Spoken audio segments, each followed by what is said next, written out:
let me get on. It's really compressed, you know? Yeah, I know. You don't have space for... I'm sure they have like newer models with like a little bit more, like it'll be a little bit more comfortable. Yeah.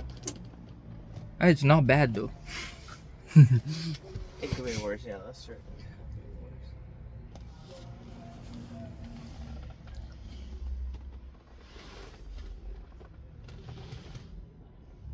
Oh, all of them are open. Yeah, all of the airplanes are open today. That's so cool. Let's go to that. I'm gonna go to the cockpit. Oh shit. Yeah, I need a co-pilot. You need to fly by yourself. Nah, man.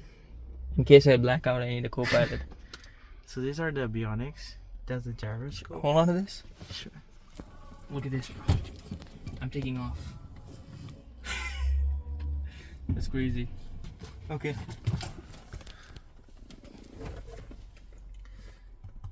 Wow. Just imagine sitting inside of this for like 12 hours or something. It's a 12-hour flight. An 11-hour flight or 7 Bro. hours or something. That's so crazy.